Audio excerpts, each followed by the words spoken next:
Hey folks, welcome to the Flipside. I'm Sam. Welcome to another live review. We are trying to get into the swing of things here.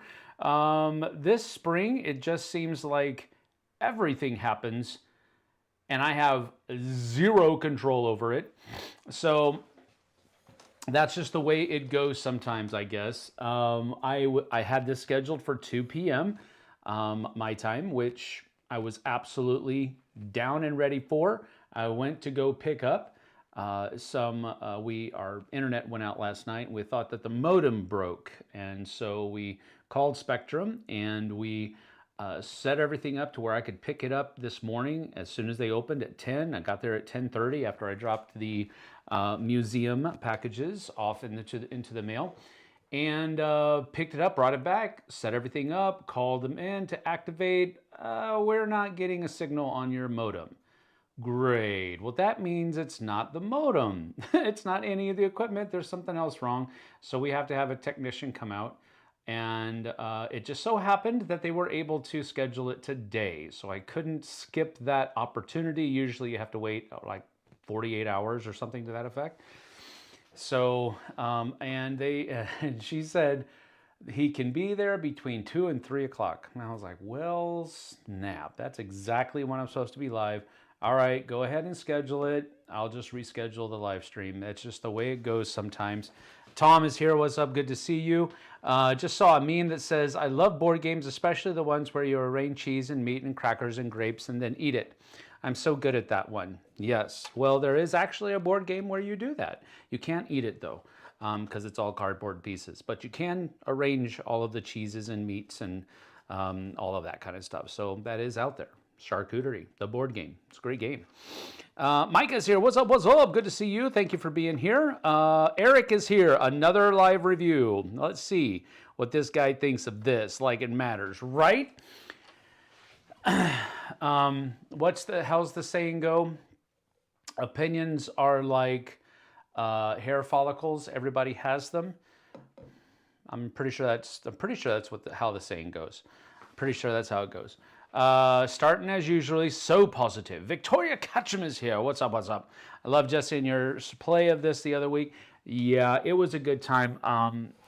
So this is one of those games where the mechanisms really flowed well, and I understood almost everything right off the bat, except for there was one rule error that I caught in a subsequent play of the game when I was teaching it at Steamers West this past Friday, and it makes the game go a little bit quicker. So we'll talk about that in just a minute, but it was a really good one. It's a really good catch. That's what I was talking about. It was a good catch. Yeah, this is one of those games where it's just difficult enough to be challenging and to keep you engaged, but it's not so challenging as to make you have a hard time understanding how to play the game. It's definitely not that. It's very straightforward, and but we'll get into that in just a little bit. Gotta be me. I gotta be me. You gotta be you. Another thing is that you might hear some gas-powered motors going on, but it might get caught up by the mics, it might not, but we've got work going on in our backyard as well right now, so there's that. Today has just been a really busy day, and it's not a bad busy, it's just a busy. So it is what it is. But anyway, this game that we're going to talk about today is called In the Footsteps of Marie Curie. Now, I know that was on the thumbnail and the title. I got it. But this is by a company known as Sorry We Are French. And it is in a series of games. In the Footsteps series, I don't know exactly what they call it. That's just the name of the games. There's also one called In the Footsteps of Darwin. And in that one, you're basically following Darwin around on his world travels as he studied observed and took notes about all of the different animal species that he was writing about in his research. It's a neat game where you're basically set collecting things, and you are trying to build up your journal, write some periodicals and back home, and all of that kind of stuff. Now, this one is very much on the same level as complexity is concerned.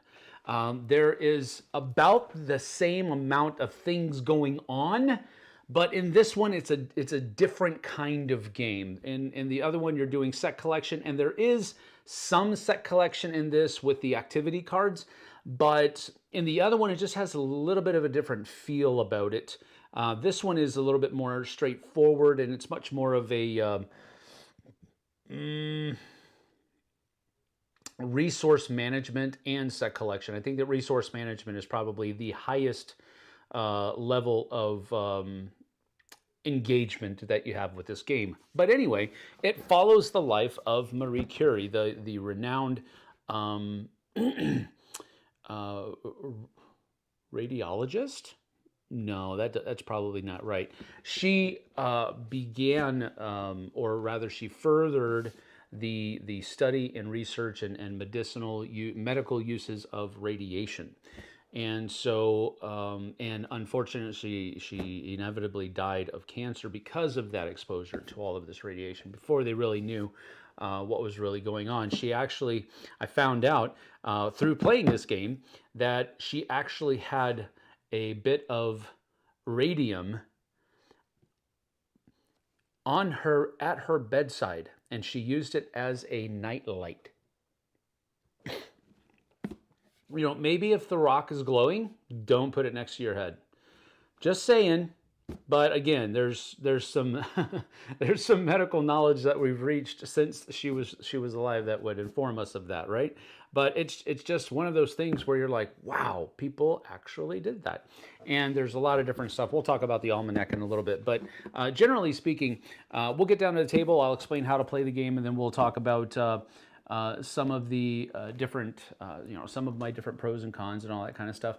The cool thing about live reviews is that you guys are in the driving seat, well, at least you're in the passenger seat, and we can have a conversation while I go through this live review. I'll periodically be checking up with the chat and see if there's any questions in there. So if you do have any questions over things that I'm talking about, maybe I didn't maybe you didn't understand how I said it or something like that, and you just have a question, please feel free to ask. And that's one of the cool things about a live review. You can ask the person that's reviewing it questions as they review it. So there you have it. Chemistry. There you go, chemistry. Yeah. That's the ticket. Yeah, that's the ticket. Let's see here. Don't forget to switch to live chat for the best experience. There you go.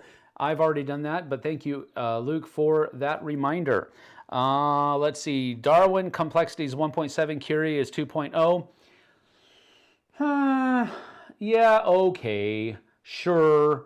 I don't know. I think there's the same amount of stuff that's going on. It might feel easier because the mechanisms are a little bit more palatable, but I really think that these two games are very similar as far as complexity is concerned. Sam, does it have a solo game? No, I don't believe it does. It's 2 to 4 players. That's one of the reasons why it didn't hit the table more quickly. If I can play a solo mode game, I usually will get it to the table a lot quicker. This one is a 2 to 4 player game. And another thing that kind of kept it off the table is that I was pretty sure I was going to like it because it's in that line of, because I really enjoyed In the Footsteps of Darwin, and it has a very similar aesthetic look. It also has a very similar complexity level. So I was pretty sure I was going to like it, so I wasn't as much in a hurry to play it as I maybe would something else that I was kind of unsure about. I want to see if I like it or not. I was pretty sure I was going to like this one. So there you have it. Hatcham is here. What's up? Hi from Portugal. Hello on this beautiful day. Karen is here. What's up? What's up? Good to see you. Thank you for being here, everyone. I appreciate you. Best on this channel? Yeah, right. I don't know what you're talking about, Eric. Keep the line. Keeping it perfect. Yep, yep, yep. All right. Best experience. Oh, I see what he was saying. Wow. You're so bitter, Eric. All right, so let's go ahead and get down to the table, and we will get started on how this game works. All right, so one of the coolest things about the game, and I've already kind of told you that I like the game, but one of the coolest things about the game is that it comes with this thing right here, and this is a cube tower. And the cool thing about the cube tower is that it has these different sections, and as you can see, it has these different levels, I guess you could say, or barriers to accept that will keep a cube from falling all the way through. It will hold up some of those things. So I just thought that was a really interesting thing. So you have the all of these different things here. So as you're putting it together, that's what it looks like. And this is your cube tower. And what you're basically going to be doing is you're going to be dropping cubes into the top here, and some might fall out on the table here, and those are the resources that you'll be able to use, choose from, and or use on your turn. So the game is played in a number of rounds that are well, not really rounds. This is the timeline of Marie Curie's life. Starts with her birth, ends with her death. There's that little piece of radium that's being her nightlight. And so there are certain game mechanisms within the game that will make you click this little time marker over 1. All right, so it's like stuff like this. Whenever this marker gets put up to this thing, then you go ahead and click this marker over once. That's what that symbol there means. Other cards, like these activity cards here, will tell you to click it once this way. So basically, this is tracking the course of the game. When we get to this spot right here, everybody, the round will basically finish so that everybody has an equal number of turns, and then you just simply tally up all of your points. Whoever has the most points is the winner. This is a low-scoring point game, however. Most winning points have been between the 10 and 15 range, whereas losing points, or those people who did not win, got anywhere from like 7 to 9, generally speaking. So it is a low-scoring game, so do be aware of that. The person who has this marker is the first player, and that's just help keep track of who, for in-game purposes, so we can have an equal number of turns throughout the game. So what you're going to be doing is, on your turn, on everybody's turn, you're going to go through these 4 phases. So you have the first phase, which is the workshop phase. And in the workshop phase, you're going to look to see wherever this ring is, and you're going to drop those cubes into the cube tower. So what we will do here is, for this first one, it says that we have to take 4 pitch blend and drop it into the top of the tower. So the cubes are named according to different elements that were used in her research. So you have black, which is pitch blend, and then you also have gold, which is uranium, and silver, which is radium. And this is the most valuable one, with uranium being in the middle. So in the first player's workshop phase here, they're going to drop 4 pitch blend into the cube tower like so. And so whatever comes out, notice that we dropped 4 in, only 1 came out, the other 3 got stuck inside the cube tower. So on my next turn, or rather my next phase, we have the research phase. In the research phase, I have an option. I can either take up to, at the beginning of the game, I can take up to 3 resources from whatever is here on the table. Or I can write a journal, not a journal, what are they called? Dang it. thesis, sorry. I can write a thesis instead. Now, over the course of the game, you're only going to be able to write one thesis per level, and you can't write a second thesis until you write your first thesis. So you have the option here of either writing a thesis, the lowest level that you need to write, or you take resources. Well, in this particular case, taking one pitch blend, maybe not the best idea, so I'll go ahead and write a journal, a thesis. When you write a thesis, you're going to turn it over, and it's going to give you a reward of some kind. In the first level of theses, you're either going to have a pitch blend, and I believe the other one is taking one of these two different kinds of beakers, but we'll get to those in just a moment. So what I would do here is I would take one pitch blend from the supply and put it into my Erlenmeyer flask, and then I would just flip that over to denote that I have wrote my first thesis, and that's the end of my research phase.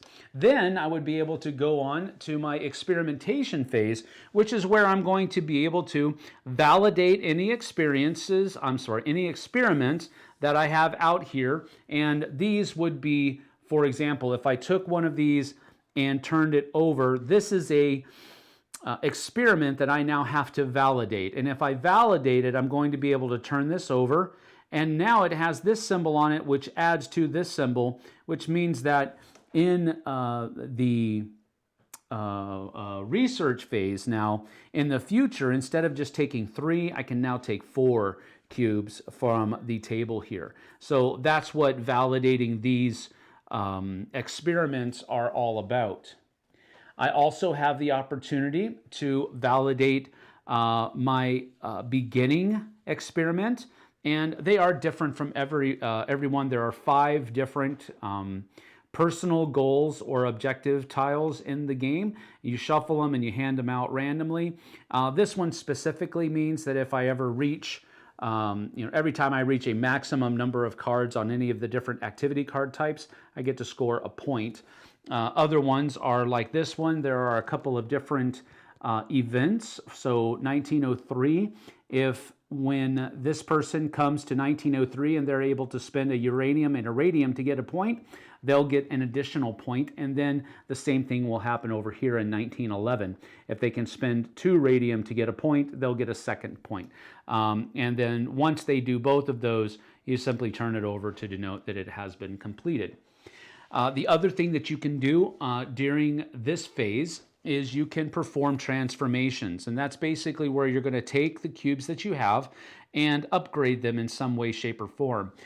It does state here that you can make these different transformations here. So I can take 2 pitch blend and turn them into 1 uranium.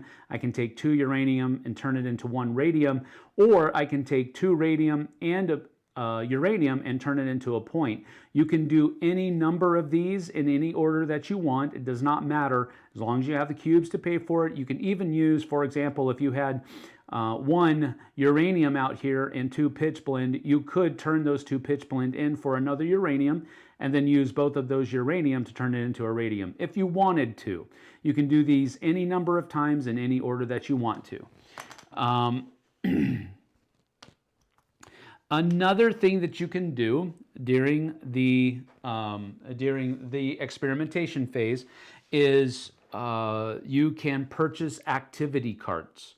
Now, the purchasing price is up in the upper left-hand corner of the card, and the kind of card that it is, in other words, denoting which column it's going to go into at the bottom of your player board, is on the right-hand side of the card.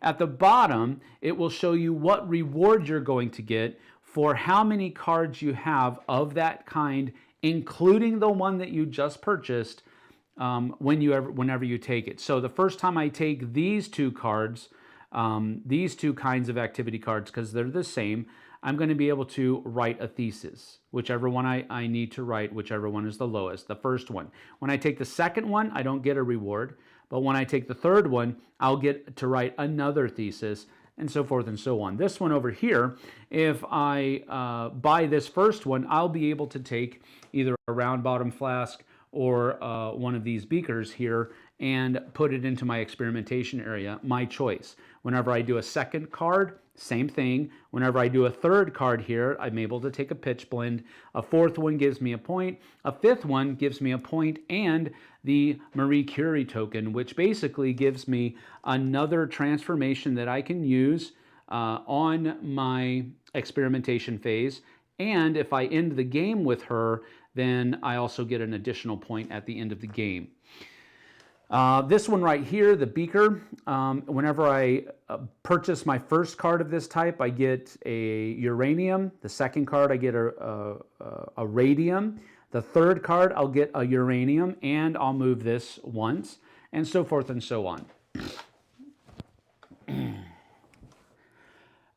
So that's basically the experimentation phase. Now, here's the kicker. The only thing that you can do only once in the experimentation phase is buy an activity card. Everything else, including transformations and validating your experiments, you can do them in any order and as many times as you want, as long as you can pay for it. So that's the experimentation phase. And then finally, you'll come to the fourth phase, which is the rest phase. And this will basically mean that you first of all have to check to make sure that you're not breaking your storage limit.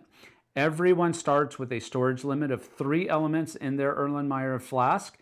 And that number can go up by validating experiments that are in a round bottom beaker or flask, whatever you call it. So if I turn in, for example, 1 uranium and turn it into 3 pitch blend, I can turn this over, and now I have 3 + 1 storage capacity in my flask. All right? So that's the benefit of doing there. Additionally, as far as these experiments are concerned, once you have validated 2 experiments that are on the same row, that's going to score you 1 point in addition to the rewards that you got for validating those experiments. So that's another way that you can get points as well. And then after you have checked to make sure that you have you're underneath your storage limit, you're going to basically move this following the arrow, and that just means that it'll come up here like that. And then the next person will take their turn. They will take 2 pitch blend and 1. Did you say that again? That was my phone. Be quiet, Siri. Sorry about that. So I'm going to take 2 pitch blend and 1 uranium and drop those in like so, and that's what's come out. And now they have the opportunity of picking up to 3 of these. So maybe they'll choose these 3 right here, and that will go in here just like that. And so that is the first and second phase. They chose to take resources instead of writing a thesis. And now they can purchase a card, perform any number of transformations and or validations in any order, whatever they'd like. In this particular case, I think they'll probably do this, where they're going to use 2 pitch blend to purchase this card right here. It will go into that, that column. And because it says that I get 1 uranium whenever I purchase my first card, I'll go ahead and take that uranium and put it right here. Now, I can't purchase any more cards, so that one it comes out and replaces the one that I bought. And now I think what I'm going to do is I'm going to perform a transformation. I'll take these 2 uranium and turn them in for 1 radium. And that will pretty much be the end of my turn. This will come up here like that, which means this clicks over 1 because of that. And before the next person takes their turn, we're going to carry out this reward. So this means here that everybody, if you're able to pay for it, because some of the things here in the future you have to pay for them, or there's some type of requirement for you to be able to get the rewards. But this one is just everybody gets to choose one of their choice, either a beaker or a round bottom flask. And so maybe this person will choose to, they want to be able to take more resources next time, so they'll flip that over, and now they know that they need to turn in 1 radium, and then they'll be able to choose well, no, I'm sorry. They will turn in 1 radium, and then all of these will go away, and 4 new ones will come out. So this basically means you refresh the card market over here. So that's what they've taken. This person over here will take this round bottom one, which means that they can turn a uranium in for 3 pitch blend, and that will have validated that one. Over here, maybe they will take a round bottom flask as well, and this means that they can turn 1 uranium in and get to choose a card of their choice that's face up. And then I'll go over here and I want to get more resources as well, so I'll flip this one over. And this one means that I can turn in a uranium and a radium to get a card of my choice for free. All right, so now the next person goes, and they're going to be taking 3 pitch blend and 1 uranium and dropping it into the thing, and now they can choose from this, and so forth and so on. And you're going to be getting points throughout, and that's generally how the game plays.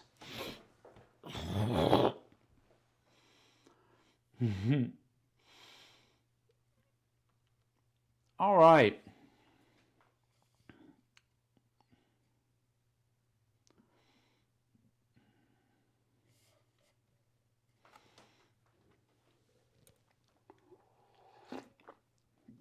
I'm trying to find where Cube Tower cheese grater.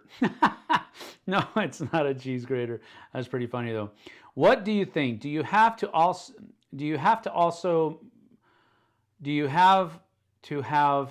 Marie Curie if you already have Darwin? Are they different enough to have both? Yes. They are absolutely different enough to have both. They are 2 very different games. About 2 very different people.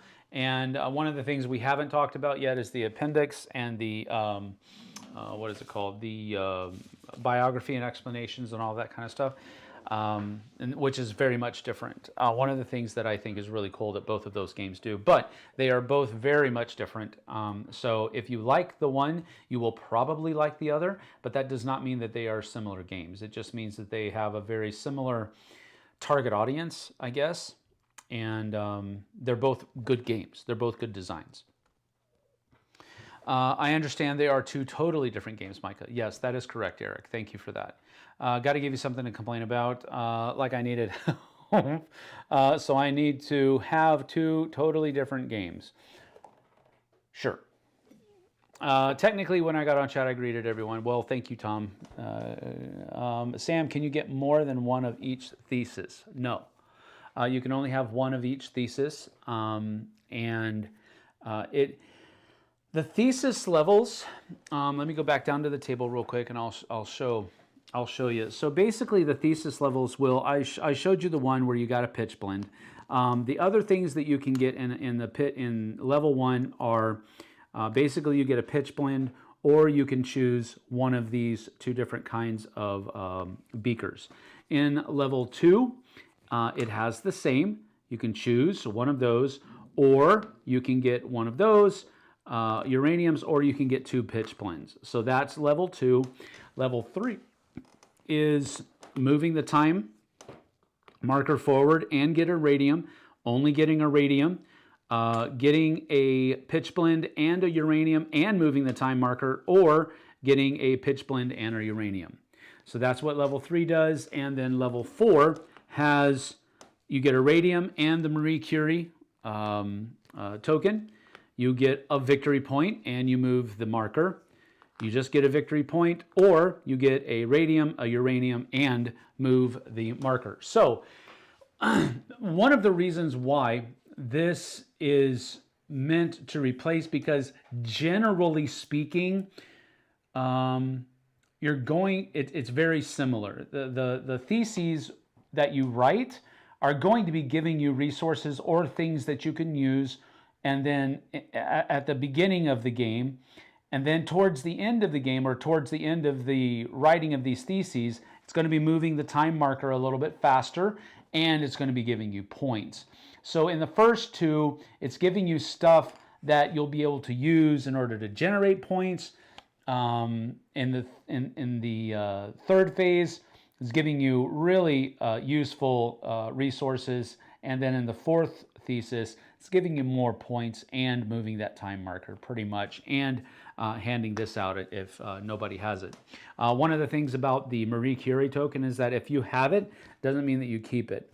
So if you do something that gives it to you, and then somebody else later on does something, it will go to them if it says for them that if they're doing something like this or something to that effect, or one of these over here, it will go to them. So it's one of those things that you kind of have to quote unquote fight over in order to keep it. Otherwise, you will lose it.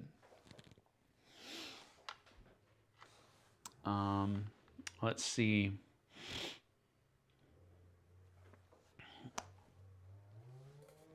Victoria says they seem pretty different to me, but I haven't played them. Not me, but that's okay. I'm not anyone. It's a figment. Whatever, dude. Micah, we have Darwin, but Victoria, well, Micah says too, Victoria. We have Darwin, but I have not played it yet and popped up a new one, so I guess I should play the first Darwin game. Yeah, that wouldn't be good. I mean, see if you like that level of complexity first before you jump into this one. Now, it might be that you just have more interest in Marie Curie than you did Darwin. That would be a moniker to possibly buy this one instead of Darwin. But if you play Darwin and you like that level of complexity, then I think you would enjoy this game. They are different enough to warrant owning both, but I don't think they are far enough apart but complexity-wise, in order to say that you need to stay away from one instead of the other. Let me check something real quick. Just heard a knock at the door. Just a minute. Sorry. He said 2 o'clock, and he's here already. So just a second. I'll be right back. After these messages, we'll be right back. Let me do this. How's that? Let me do this real quick, just so that things are happening. I will be right back, people.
Okay, coming back. Sorry about that.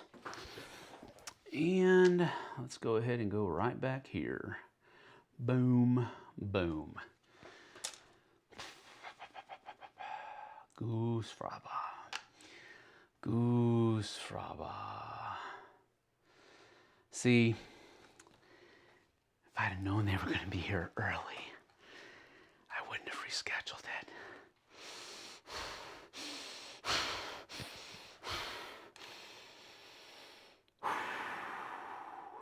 Anyway, all right.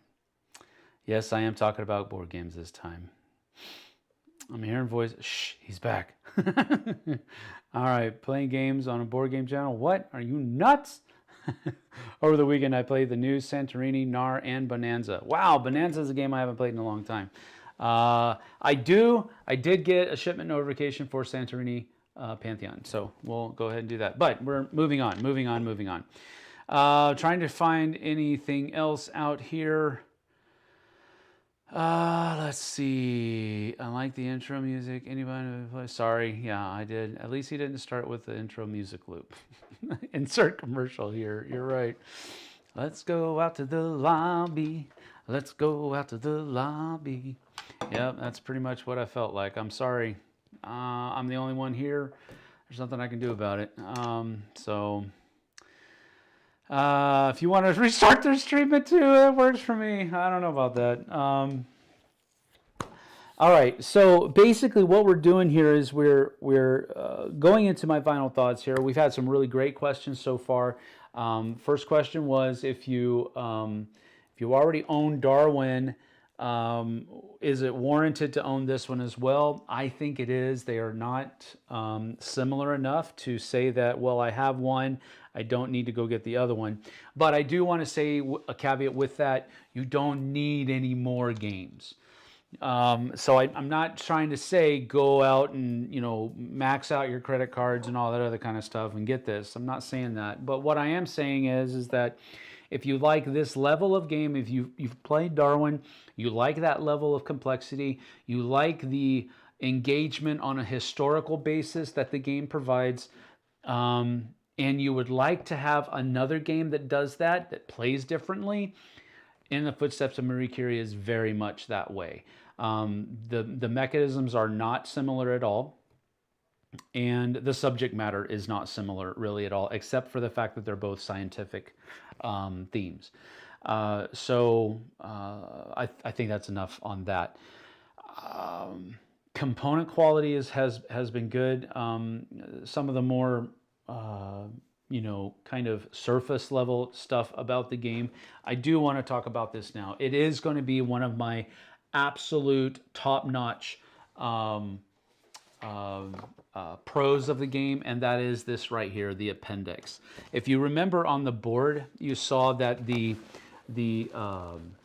timeline has a specific year, and one of the cool things about this, I'm going to go ahead and shake all of these out. There we go. One of the cool things about this is that you can actually go and read about each individual thing. So 1867, she's born. So the birth, it talks about all of the stuff about her birth, who she was born to, all that kind of thing. Well, the next thing is 1883. Then you have a little paragraph about that. It also has quotes from Marie Curie and so forth. But 1891 adventure, she arrives in Paris. 1893, she gets a degree in physical sciences. And so in 1864, she actually meets Pierre Curie, who later will become her husband. And so you have the ability to, if you want to, you absolutely don't have to, but if you want to, you can read each of these different entries as you're going along and playing the game. And it kind of turns the fun factor of the game and adds a little bit of education in there. So you're not just having fun, you're also learning, which I have found from my experience in teaching, the more fun learning is, the more it sticks. So I think that's one of the cool things about it. And then at the end of the appendix, you also have this thing here called Understanding Radioactivity. And it's kind of like just a real short, fast, and dirty lesson on radioactivity and so forth. And then on the back, you have all of the different timeline effects explained. So if you don't want to read all of those years, the appendix is basically just a player aid for you to figure out how to carry out each of these different timeline effects. But I do have to say, that is going to be my first pro of this game. I love, love, love, love, love how this game is intricately connected to history. And I love how you can learn something and yet still have fun playing the game. And the game is not overbearing in that right, in such a way that you must learn if you're going to play this game. Nope. Like I said, you can just use the appendix, the backside, as you come to those new years. What do? Boom. This is what we do. Okay, cool. Not going to read any of the history stuff. You do not have to do it. And that's one of the cool things that I like about it. Because it has the opportunity, it gives you the opportunity, it lends itself to the opportunity of learning something that you may not have known about radiation, about Marie Curie, about whatever. Like one of the cool things that we learned is that it takes what was it? It takes 3 tons of pitch blende to equal 1 gram of radium. It takes 3 tons, 6,000 pounds of pitch blende in order to make 1 gram of radium. That just blew my mind. And the fact that she slept with a radium nightlight next to her bed, that blows my mind. Still want Curie's journey. Oh boy, yeah, I guess maybe that could happen, but I'm pretty sure that's 2 different companies that made Darwin's Journey and In the Footsteps of Darwin. Let's see here. If you'd ever shower, maybe other people might be there. Yeah, that might be true. That might be true. I watched Sam and Jesse's Saturday stream at double speed and highly entertaining is not a strong enough description. Sorry, Ryan. Don't tell me how to spend my money. I'm going to buy it now just because you said that I don't need any more games. All right, Adam, you go for it. Jesse's here. What's up? What's up? I love the history that is included in the book, Marie Curie, and all the things that you can read about. I think that part is really cool. Yep. Yo, Sam, internet. I can learn about Marie Curie without buying the game. Correct, but then you miss out on the fun of playing the game. Let's see here. Adam says, or David says to Adam, then you're good to go. Sam was just telling folks not to max their credit cards, not to spend copious amounts of money. That is correct. Let's see. Can you write the whole words? Way to go. That's what WTG means. Way to go. And yes. Yes, he is. He gets kickbacks. Buy, people, buy. Sell! Sell! Mortimer, sell! That's okay then. He did suggest that I don't need any more games, which clearly can't be true. Spoilers, Sam. What? All right. Secondarily, about the game. The other thing that I really enjoyed about the game, and really the second biggest pro, the biggest pro for me was the tie-in to history with the appendix. The second, very close second, is this little thing right here, the cube tower. I love cube towers. I've loved games that use cube towers in the past. Wallenstein, Shogun, those are the ones that kind of introduced me to them. But I love this, and one of the cool things about it is that in order for these to shake out, you really kind of have to pick this up and shake it. If you just nudge it, while if a cube is in there just barely hanging on to one of those ledges, hitting the table will, yes, make it fall out. But because all of the cubes that fall out just stay on the table, it's not that huge of a deal. You still want to be careful with it because if you nudge the table and something else falls out, well, that gives whomever's turn it is, just that extra choice on what resources they're going to take, or if they're going to take resources over writing a thesis. So you do want to be careful, but I think the ledges are thick enough in here, and I think this is designed well enough to where the only time that I've ever seen it actually get shaken, or rather more things have come out, is when somebody was trying to like move it and they picked it up a little bit too roughly.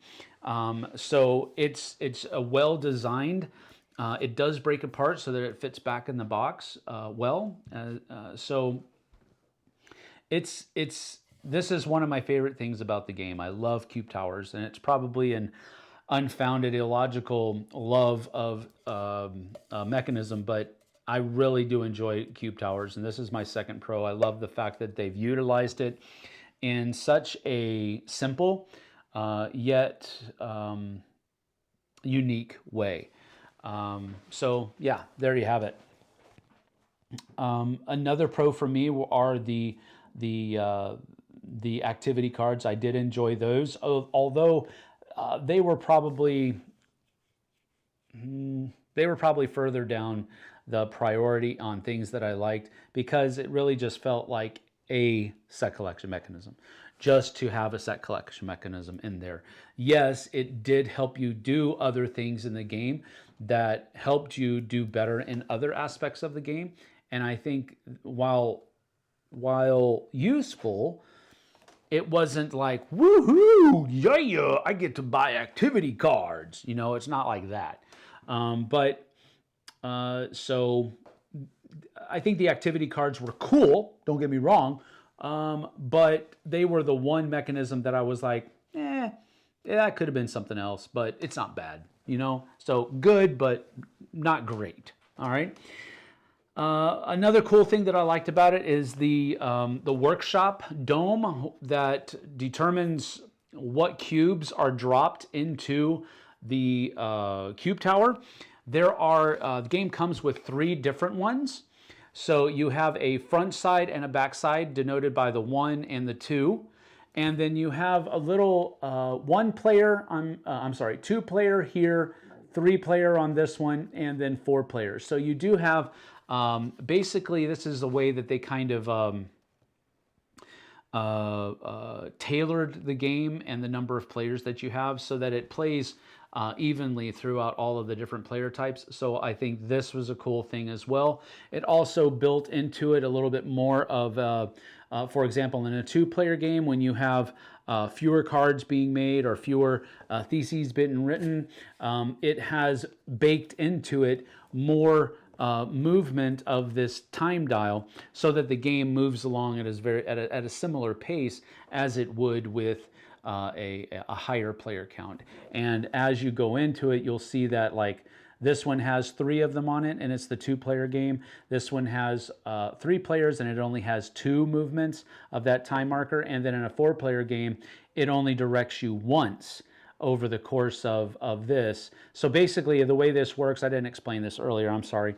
Once you've moved that ring all the way around all of these different things, once you get here and it's time to move it, you basically flip this over and then you place it over here, and then you go up over again, and then you'll flip it over and go up over again. So it's a really neat mechanism, and I think it does well to balance the game between the different player types pretty well as too.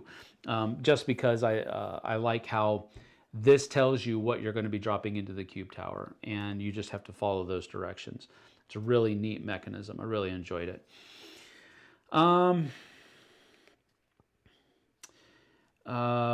Getting into, well, let me see. Do we have anything here?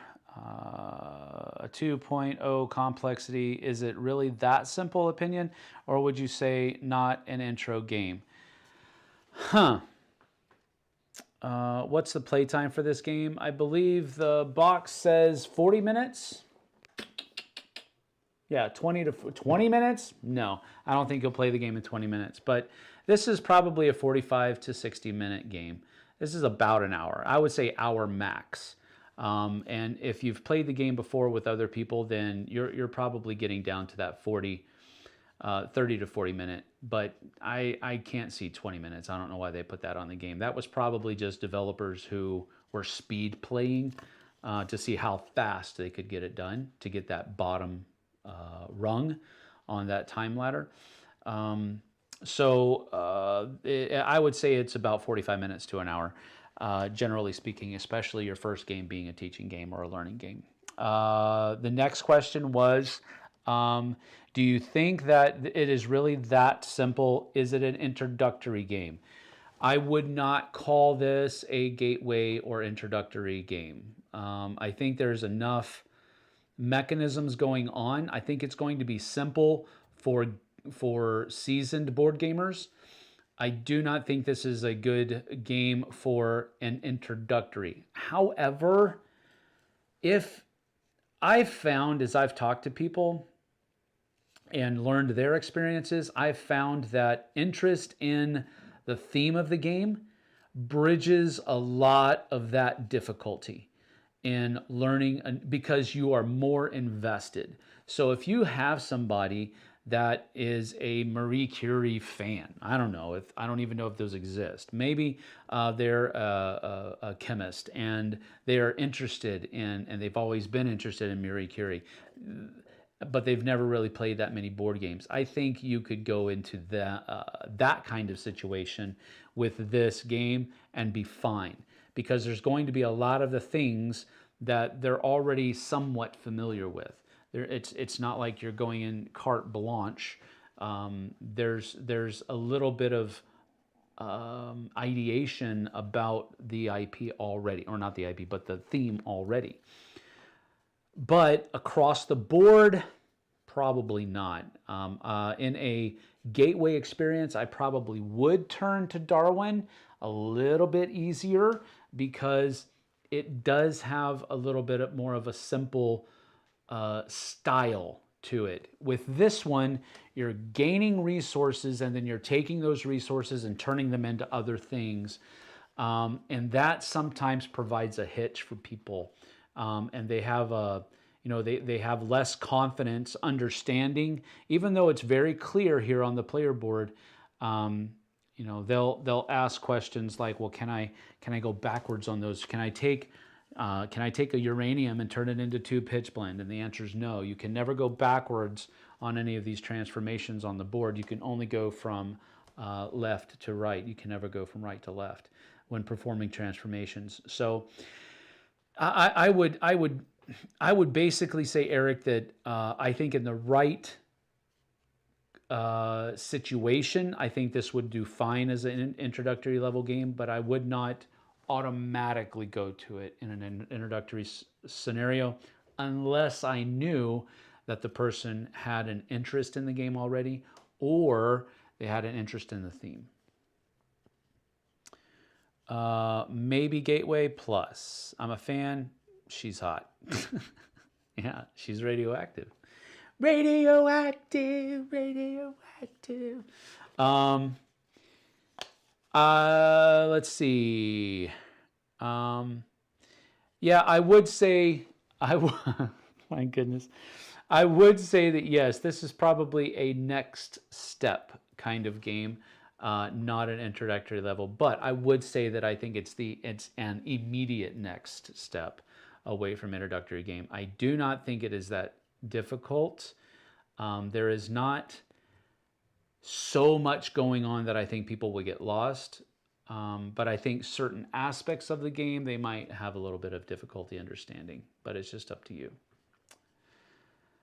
All right. As far as my rating is concerned, 2 thumbs, way up. This is one that I'm very glad that I purchased. This is not a review copy. I guess I need to say that. This is something that I purchased out of my own pocket, and I was interested in it because of my liking of In the Footsteps of Darwin. And I think I probably like this game a little bit better than In the Footsteps of Darwin. It's not that I dislike In the Footsteps of Darwin at all. This is just a little bit more my flavor, my style of game that I enjoy, because of all of the little things that you can do. But all of those little things are little and they're simple to grasp, and I enjoyed it a lot. So 2 thumbs way up. If you enjoyed In Footsteps of Darwin, I think this is a great addition to your collection. If you have Darwin, I think you would be justified in owning both. They are that different of a game, and I don't think you'll be disappointed with the level of complexity that's here and the amount of game that's packed into that rather light complexity. Messed you up, didn't I? No, not really. Let's see. Can you foresee an expansion? No, I don't foresee an expansion for this or for Darwin, for that matter. Could they? Sure. Designers are good that way. They can usually kind of weasel in, not weasel, that's a derogatory term. They can usually, finagle a way to make an expansion. I don't readily see it, though. I don't think that this game has expansion material. But who knows? Definitely standalone one is coming, I bet. Oh, well, I would not be surprised if they continue making games in this series, in the footsteps of whomever else. I don't think that... I absolutely hope that happens. I think if they come out with more games in this line, I'll be one of the first ones in line to purchase a copy, because I like the level, I like the design, I like the company, and I like what they're doing. So I would absolutely be interested in another game in this series, in this line. But as far as an expansion for In the Footsteps of Marie Curie, I don't think that'll happen. Just like I don't think it'll happen that they come out with an expansion for In the Footsteps of Darwin. But again, that's just my opinion. That and about $5 will get you a coffee at the local coffee shop. There you go. I'm teeing you up here. Definitely standalone is coming, I bet. Yeah, I hope so. Louis Pasteur. Ooh, that would be cool. That would be cool. I'd be down. Anything, really. I mean, any person, any prominent scientist from history, I'd be down. Like Nikola Tesla. That would be cool. Have a game about electricity, or Alexander Graham Bell, or, whatever. I think it would just be really cool to see more games with a family weight level of complexity that teaches you something about history. I think it would be a great idea. All right, well, that's about it for In the Footsteps of Marie Curie. I hope you enjoyed it. I am sorry that I had to step away for the front door. I'm alone. In the Footsteps of Oppenheimer. Oh dear. Wow. Yeah. Maybe. Maybe not. I don't know. That seems like a stretch, but that did provide a chuckle at least. 2 thumbs up from me for In the Footsteps of Marie Curie. This is a great game. If you are at all interested, go check it out. As always, try before you buy, if you can. But if not, and you want to just take my word on it, I think you won't be disappointed. All right, that's about it. Thanks for joining me here. Stepping away was the best part. Well, thank you, Eric. I appreciate it. I'm glad to have provided you with some joy today. All right, that's it. Thank you for joining us. We'll see you guys and gals on the flip side. Take care.